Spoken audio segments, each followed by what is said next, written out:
네, 오늘 고린도후서 제2장 12절부터 17절까지 본문으로 삼겠습니다. 2장 12절부터 17절까지 한 절씩 교독합시다. 내가 그리스도의 복음을 위하여 드로아에 이르매 주 안에서 문이 내게 열려서되 네가 내 형제 디도를 만나지 못하므로 내 심령이 편하지 못하여 그들을 작별하고 마게도냐로 갔노라. 항상 우리를 그리스도 안에서 이기게 하시고 우리로 말미암아 각처에서 그리스도를 아는 냄새를 나타내시는 하나님께 감사하노라. 우리는 구원받는 자들에게나 망하는 자들에게나 하나님 앞에서 그리스도의 향기니. 같이 봅시다. 2절. 이 사람에게는 사망으로부터 사망에 이르는 냄새요 저 사람에게는 생명으로부터 생명에 이르는 냄새라. 누가 이 일을 감당하리요? 우리는 수많은 사람들처럼 하나님의 말씀을 혼잡하게 하지 아니하고 곧 순전함으로 하나님께 받은 것 같이 하나님 앞에서와 그리스도 안에서 말하노라. 아멘.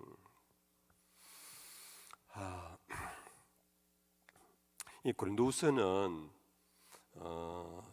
읽으면 읽을수록 칡뿌리 있죠. 칡뿌리는 처음에 이렇게 보면 좀 선맛이 나고 별로 맛이 없어요. 근데 자꾸 씹다 보면은 이게 뭔가 모르게 이렇게 진한 진국이 그 안에서 나오는. 그래서 사람들이 이 칡즙을 좋아하고 또 그 건강에 좋다 그래요. 저는 고린도후서를 설교를 준비하면서 제 스스로 먼저 묵상하고 저에게 주시는 메시지를 먼저 받는 중에 그런 느낌을 받고 있어요. 칡즙과 같다. 그래서 참 영적인 영양가가 아주 많은 그런 말씀이다. 여러분들에게도 그런 은혜가 있기를 축복합니다. 바울이 반복되는 얘기 중에 하나인데요. 고린도 교회의 상황이 어려워서 첫 번 편지를 보내고 그 후에 그 교회의 상황이 어떤가 해서 그의 제자 디도를 보냈어요. 네가 가서 교회를 한번 살펴봐라. 그러고는 보고 우리 드로아에서 만나자. 네가 먼저 가서 마치 정탐꾼과 같은 역할을 한 거예요. 내가 다시 가기 전에 네가 먼저 가서 고린도 전서의 편지를 네가 전해주고 그 결과를 나에게 좀 알려다고 드로아에서 만나자 이런 거예요. 이 드로아는 어디냐면 지금 이 편지를 쓰고 있는 장소는 에베소예요. 먼저 에베소가 어디냐? 제가 이 그림을 그려야 되는데 지도를 그려야 되는데 지금의 터키가 이래 있어요. 터키는 아시지요? 터키에 서부 중앙 지점에 에베소라는 큰 도시가 있어요. 제가 일전에 이 터키 소아시아 7교회 순례하는 일이 있었는데 이 에베소에 갔더니요 엄청난 고대 큰 도시, 대도시였어요. 아주 큰 석조 건물들이 굉장히 많았고 마치 그리스에 온 듯한 그런 석조 건물로 대단한 규모의 그런 건물이 많은 도시예요. 도서관이 큰 게 있었고요. 도시의 어떤 거리가 흔적들이 굉장히 많았고 그리고 야외 극장이 어마어마한 극장이 있었고 이런 곳이 에베소더라고요. 그곳에 이제 있으면서 약 3년 동안 머물면서 에베소 교회를 세우고 목양하고 여러분들이 잘 아는 두란노가 바로 에베소에 있고 거기에서 제자 훈련을 사도 바울은 제대로 하고 그 제자 훈련 받은 사람들이 각처로 퍼지면서 이제 복음 선교를 확장시켜 나가는 그곳이 에베소였거든요. 그곳에 있으면서 이제 이 디도를 보냈는데 중간 지점에서 만나자 하는 드로아는 어디냐 하면 이 에베소에서 유럽으로 건너가기 바로 직전, 지금 터키를 가보면 이스탄불이라고 있어요. 이스탄불, 그러니까 터키의 수도, 행정 수도는 아니고 가장 큰 도시, 유럽의 관문과 같은 그 바로 아래에 드로아라는 곳이 있어요. 그곳에서 만나자 했는데 디도가 나타나질 않는 거예요. 지금 첫 시작하는 내용이 바로 그 내용이에요. 12절과 13절이 내가 그리스도의 복음을 위하여 드로아에 이르매 주 안에서 문이 내게 열렸으되, 이 말은 드로아에 갔는데 그곳에서도 선교를 막 할 수 있었다는 겁니다. 그런데 거기에서 정작 만나기를 바랬던 디도가 나타나지를 않았어요. 그 일로 인하여서 내 심령이 편하지 못하여, 이 말은 걱정이 많았고 염려가 많았고 실망이 되었다, 이제 그런 뜻이에요. 그래서 그는 그곳에 계속 머물 수가 없어서 이 드로아의 사람들과 작별하고는 마게도냐로 갔다. 자, 여러분들 여기에서 사도 바울이라도 자기가 기대하고 원하고 바란 것이 이루어지지 않을 때 심령이 편치 못하다, 굉장히 솔직한 고백이에요. 저 같은 이 위선적인 좀 요소가 있는 사람은요, 잘 내색을 안 해요. 제 속에 뭐 염려가 있고 걱정이 있고 실망이 있어도 뭐 안 그런 척하는 이 위선이 우리들에게 좀 있잖아요. 저 같은 이렇게 한다고 저를 그렇게 꼭 보지는 마십시오. 우리를 대표해서 이제 우리가 그래요. 우리가 뭔가 모르게 좀 그런 걸 감추잖아요. 제가 목회하다 보면요, 개인적으로 가정적으로 어려움이 있으면 교역자들에게 연락을 이제 하는 것이 교회 하나의 문화잖아요. 영적인 교제잖아요. 그런데 죄송합니다, 이게 중직자일수록 연락을 잘 안 해요. 오히려 초신자는 어려움이 있으면 바로 즉각 연락을 해요. 저희 집에 이런 어려움이 있습니다, 기도해 주세요, 전도사님하고. 그러면 이제 저희에게 보고가 들어오는데, 중직자일수록 그런 걸 잘 얘기를 안 해요. 나름 이유는 목사님 마음에 번거롭게 해드리고 싶지 않다, 이제 그런 이유예요. 아무튼 간에 우리가 어려움이 있으면은 좀 감추어요. 그런데 사도 바울은 자기 속에 내 심령이 편하지 못하다, 이걸 너무나 솔직하게 밝히고 있는 이 모습이 첫째, 저에게 먼저 메시지가 되더라.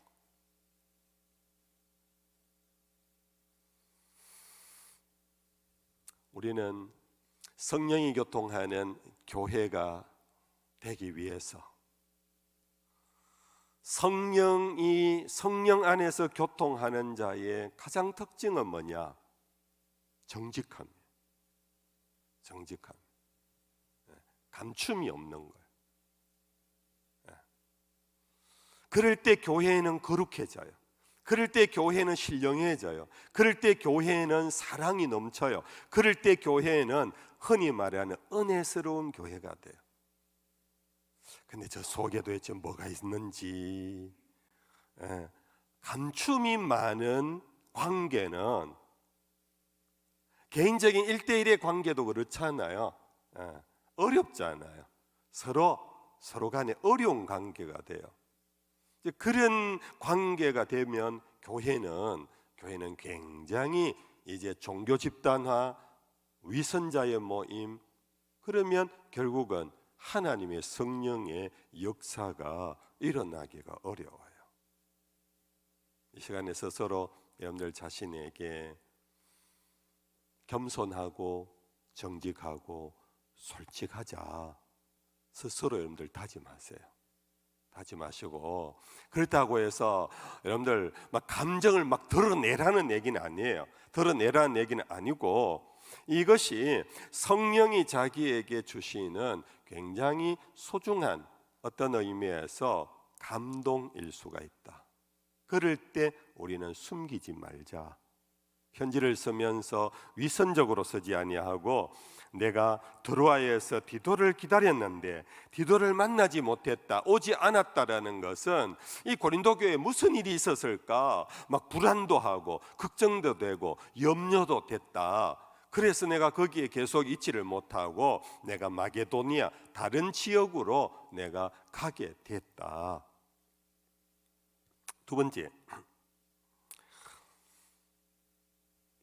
그런데 14절에 그런 심령이 편하지 못한 그런 고백을 한 다음에 14절에 바로 항상 우리를 그리스도 안에서 이기게 하시고 우리로 말미암아 각처에서 그리스도를 아는 냄새를 나타내시는 하나님께 감사하노라.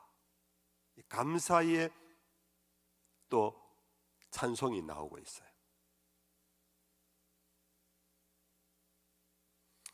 이 감사의 이유가 뭐냐 하면은 우리를 그리스도 안에서 이기게 하시고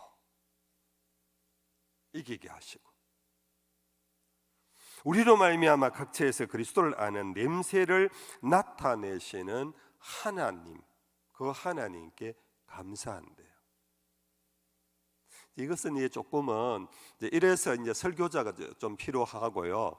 여러분들이 또 좀 참고 서적을 좀 읽어보고 공부할 필요가 있어요. 왜 이렇게 바뀌었느냐 하면은 이미 고린도후서 두 번째 편지를 쓸 때는 이미 이 과정이 다 지나간 다음 디도를 만나지 못할 뻔했는데 그래 마게도냐로 갔다. 그런데 디도를 그곳에서 만났다. 디도를 통하여 너희 사정을 내가 들었다. 이게 이제 이미 그 안에 이 두 번째 편지를 쓰는 과정 속에 이미 이루어진 거예요. 그래서 7장 고린도후서 7장 뒤에 이제 가서 다시 보겠습니다만은 이 7장 후반부에 가면은 디도를 통하여 고린도 교회 소식을 다 듣게 됩니다.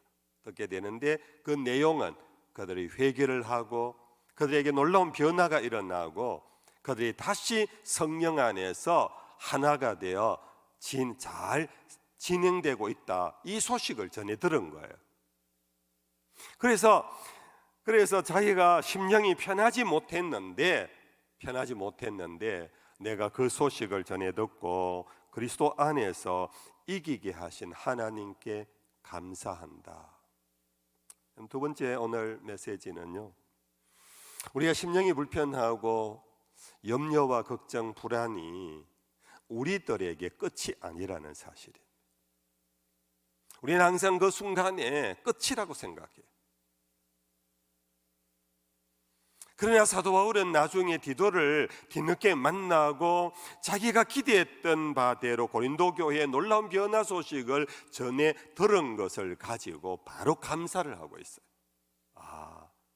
하나님은 항상 이기게 하시는 하나님이시구나. 그것도 모르고 나는 이전에 내가 괜히 걱정하고 괜히 염려하고 괜히 불안해했구나.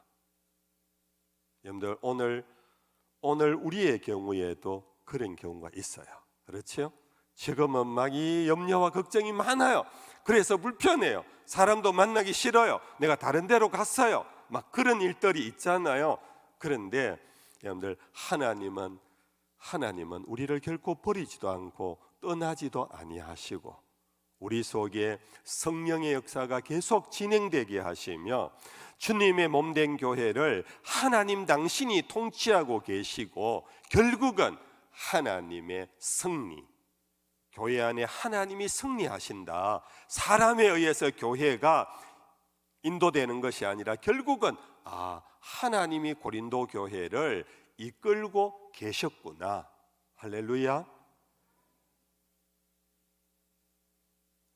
그래서 우리 찬송 그런 게 이제 나의 등 뒤에서 나를 도우시는 주.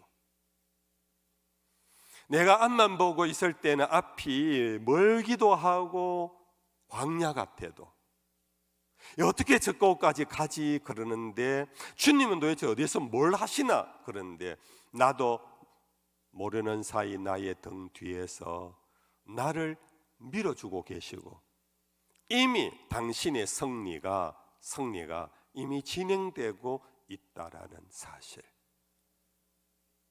오늘 이 편지 속에서 여러분들 우리에게 던지는 메시지예요.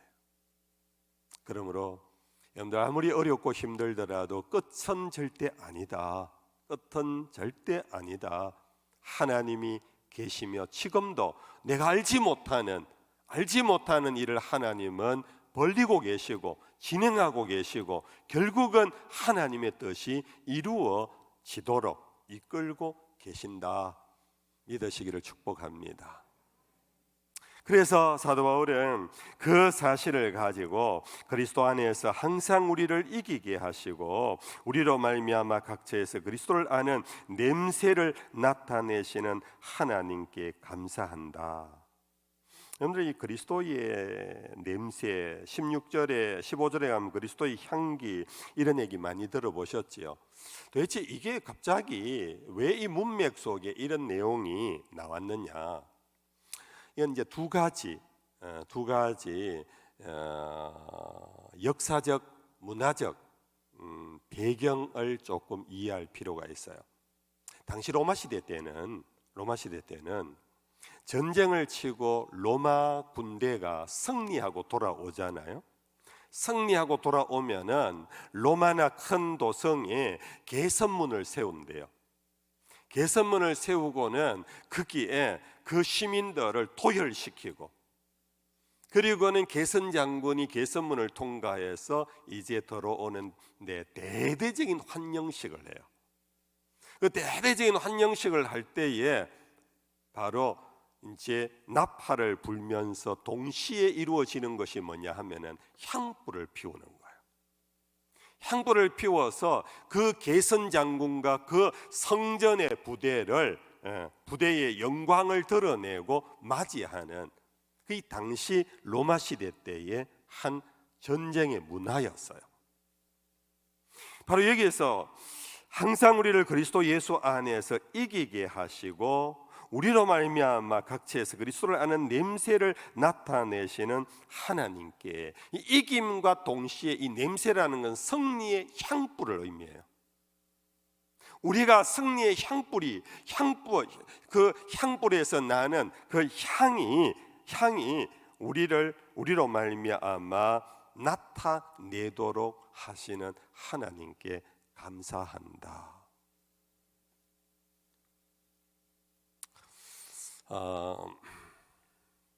이제 이제 이 서술이 조금은 이제 어려운데요. 우리로 말미암아 각처에서 그리스도를 아는 냄새, 그리스도를 아는 냄새라는 것은 뭐냐? 여러분들 우리는 예수를 믿을 때 믿기 전에 예수를 먼저 알아야 하잖아요. 예수를 모르고 무조건 믿는 것은 우상 숭배와 같아요. 그래서 우리 기독교에는 성경 공부를 굉장히 중요시해요. 이게 그리스도를 알아야 돼요. 그리스도를 안다라는 것 가운데 여러 가지가 있지만 오늘 문맥에서 가장 핵심은 뭐냐 하면은 승리하신 그리스도, 죽으셨으나 사흘 만에 부활하신 주님, 사망의 권세를 깨뜨리시고 모든 마귀의 일을 멸하신 예수 그리스도, 그 예수 그리스도를 아는 자는 벌써 무슨 냄새를 맡는다? 승리의 냄새를 맡는다라는 거. 광야에 있더라도 어둠 속에 터널에 있더라도 마치 다윗이 시편 23편에 고백했듯이 내가 사망의 엄침한 골짜기를 다닐지라도 해바름을 두려워하지 않는 것은 주께서 나와 함께 하십니다. 우리가 그러한 상황에서도 주님이 나와 함께 하신다라는 이 믿음 속에 주님이 어떤 분이냐 하면은 죽음에서 일어나신 승리자다. 이 그리스도에 대한 이 지식에서 우리는 이미 승리의 향기를 이미 우리는 맡고 있는 사람이다. 신학적으로 그런 얘기를 하잖아요. already, 벌써 우리는 승리자다. not yet, 주님 나라에 가기까지 이 땅에서의 고난과 이 땅에서의 환난은 여전히 있지만, 그러나 우리는 최후 승리자, already, 이미 우리는 빅토르, 승리자가 되었다. 왜? 그리스도께서 이미 부활하셨기 때문이고 그리스도께서 이미 성천하셨기 때문이고 하나님 우편에서 우리를 위하여 빌어주고 계시는 그 주님, 그분이 나의 그리스도이기 때문에 그 그리스도를 아는 지식으로 말미암아 우리는 벌써 승리의 향기를 맡고 있는 자들이다. 나만 맡는 것이 아니라 그 승리의 향기를 맡는 자로서의 삶이 다른 사람에게도 그 냄새를 나타낸다. 성도 여러분들, 우리는 주님의 냄새를 나타내는 자. 그래서 그것이 바로 15절에 하나님 앞에서 우리는 그리스도의 향기라. 우리가 그렇게 살 때예요, 우리 주변의 사람들에게 그 향기가 퍼져나가는 거예요. 내가 힘들다고 절망하고 좌절하고 관계 속에서 넘어지고 자빠지고 그래가지고 세상 다 똑같아, 교회도 다 똑같다, 교회도 가기 싫다 이러면서 우리가 절망하면은 세상 사람들이 우리에게서 아무 냄새를 못 맡아요. 교회 다녀도 똑같네. 그런데 현실은 내가 내 남편을 먼저 일찍 보내고 내 자식이 좀 어려운 일에 빠져도 주님은 언젠가는 나에게 반드시 승리케 하신다, 항상 이김을 주시는 그분이시다 라는 그 거룩한 지식에서 믿음으로 찬송하고 예배할 때 내 그러한 예배자의 모습 자체가 바로 성전 개선 문에서 흘러나오는 향기가 된다. 그 향기를 이웃 사람들이 절망 속에서도 희망하고 있는, 찬송하고 있는 우리를 통하여 맡게 해 줘야 한다. 아멘. 여러분들, 그리스도인으로 사는 것이 어렵다 하는 얘기들을 많이 해요. 그 왜 그러냐 하면 실제로 어려워요. 여러분들 예수쟁이로 사는 게 쉽습니까? 어렵잖아요. 오늘 이 밤에도 여기 와서 또 기도에 참여해야 되고 뭐 여러 가지 어려워요. 근데 그보다 더 어려운 것이 뭐냐? 예수쟁이로 똑바로 사는 게 어렵다. 이게 두 번째 단계잖아요. 예수쟁이로 똑바로 사는 게 어렵다. 정직해야 되고 부지런해야 되고 성실해야 되고 진실해야 되고, 여러분들 이 세상의 법을 잘 지켜야 하고, 그렇게 남들에게 모범생이 되는 것, 남들이 나를 쳐다보고 있다 그 앞에서 내가 반듯해야 된다, 이것이 무거운 짐이 되고 있어서 적지 않은 사람들이 정말로 그리스도인으로 산다는 게 어렵다 그렇게 얘기를 해요. 그런데 여러분들 만약 거기까지라면 우리는 정말로 힘든 인생을 사는 거예요. 그것은 결국은 뭐냐? 구약시대 이스라엘 사람들하고 똑같은 거예요. 오늘 그리스도인들은 거기에서 넘어가는 것이 뭐냐 하면은 항상 이김을 주시는 그리스도 안에서, 내가 이기는 것이 아니고 내가 반듯하게 사는 능력이 있어서 다른 사람에게 모범이 되는 것이 아니라 이미 이기신 그리스도의 그 능력을 믿는 믿음 속에서 이미 개선문에서 퍼져나오는 그리스도의 승리의 향기를 내가 맡으면서 그로 인하여서 성령이 나에게 역사하는 그 역사를 따라 살아가는 것, 그것이 바로 여러분들 우리 그리스도인의 삶이에요. 그래서 우리 그리스도인들은 이스라엘 사람하고 다른 것이 뭐냐? 예수가 나의 주님이실 뿐 아니라 그분이 보내신 성령이 내 속에서 역사하는 믿음의 사람들이다. 그럴 때 우리는 이 어렵다, 그리스도인으로 사는 게 어렵다 하는 문제가 해결되어질 수가 있어요. 이게 바로 율법과 믿음의 차이고 종교와 복음의 차이인 거예요. 분명히 여러분들 사도 바울의 이 표현이 굉장히 우리에게 뚜렷하게 직설적으로 그걸 가르쳐주고 있어요. 항상 우리를 그리스도 안에서 이기게 하시고, 우리로 말미암아 각처에서 그리스도를 아는 냄새를 나타내는, 내 냄새가 아니라 그리스도를 아는 냄새를 나타내시는 하나님께 감사한다. 성령께서 여러분들에게 이 말씀 이해시켜 주시기를 축복합니다. 그래서 여러분들 이후로부터 승리하신 계선문에 예수가 내 삶에 들어오는 거룩한 환상이 여러분들 눈에 항상 보이기를 바랍니다. 그 거룩한 지식 속에서 주님의 향기가 내 속에 가득히 묻어 있고, 승리의 향기가, 그 향기가 저절로 나가는 거예요. 저절로 나가는 거.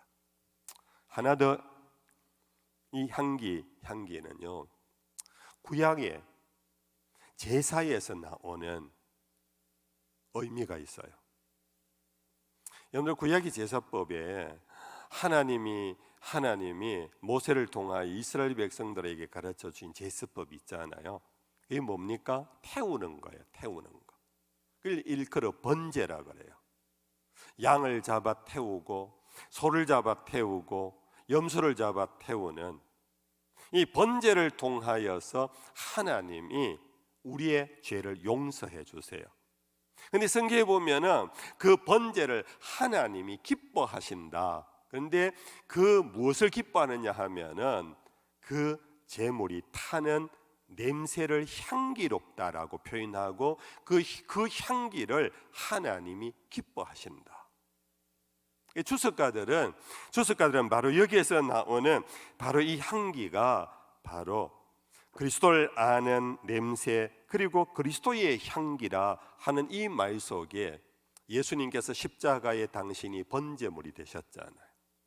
예수님 당신이 이미 그 자체가 향기 나는 존재세요. 그것이 그리스도의 향기라는 뜻이에요. 당신이 십자가에서 피 흘려 죽으심으로 인해서 그 자체가 번제물이 되었고, 그리스도 자체가 하나님이 기뻐하는 제물이 되었으니, 우리가 그 그리스도를 영접하고 그 그리스도를 아는 거룩한 지식과 믿음 속에서 우리는 사람들 앞에서 그 냄새가 되게 하셨으니 하나님께 감사한다. 다시 앞에 부분하고 연결하면 오늘 조금 설교가 조금 어렵나요? 사도 바울이 디도가 나타나지 않자 낙심해서 심령이 편하지 못한 상태로 마게도냐로 들어갔다가, 거기에서 디도를 만난 다음 고린도 교회의 변화의 모습을 듣고는 생략되었으리라 생각합니다마는 하나님 앞에 자기가 하나님 죄송합니다, 제가 낙담했습니다. 그러나 이제 알고 보니 주님이 항상 이기고 계셨네요. 하나님은 이미 당신의 뜻대로 교회를 이끌어 가셨네요. 그러면서 하는 말이, 당신의 그 향기가 내 속에 가득 넘치게 해주셔서 감사하다고. 자, 그러면서 16절에 이 사람에게는 사망으로부터 사망에 이르는 냄새요, 저 사람에게는 생명으로부터 생명에 이르는 냄새라. 이 사람 사망으로부터 사망에 이르는 냄새라는 것은 결국은 뭡니까? 패자에게는 성정자들의 계선문에서의 향기는요, 그들에게는 사망에 이르는 냄새예요. 무슨 말씀 이해되지요? 패자들에게는 사망이라는 냄새예요. 뭐냐면 이 계선 장군이요, 군대와 함께 쫙 계선문에 들어오면 뒤에 따라오는 많은 사람이 있었어요. 그 사람들이 누구냐 하면 노예들이에요. 전쟁을 치르면은 옛날에는 전리품이 많았어요. 그 전리품과 함께 그 나라의 귀족들과 청년들을 막 다 잡아왔어요, 노예로. 그들에게는 이 계선문에서 흘러 퍼져 나오는 냄새가 좋겠어요? 그들에게는 사망의 냄새. 그러나 저 사람에게는 생명으로부터 생명에 이르는 냄새라. 저 사람은 바로 그리스도를 아는 자, 그리스도를 아는 자, 성리에 속한 사람들에게는 그 냄새가 생명에 이르는 냄새라. 우리는 사망에 이르는 냄새를 맡는 자입니까? 생명에 이르는 냄새를 맡는 자입니까? 후자겠지요? 할렐루야. 여러분들, 오늘 우리는 믿음 안에서 늘 생명에 이르는 냄새를 맡는 자가 되기를 축복합니다. 우리가 생명의 냄새를 맡을 때 그것이 결국은 우리로 하여금 마치 생기가 되어서 우리를 일으켜 세워주시고 다시 꿈을 갖게 하시고 희망을 갖게 하시고 내 마음속의 어두움을 몰아내고 미움도 시기도 다툼도 절망도 염려도 불안도 몰아낼 수 있는 그러한 하나님의 은총의 향기, 그 향기가 그리스도 예수 안에서 가득 넘치기를 주의 이름으로 축복합니다. 찬양하십시다.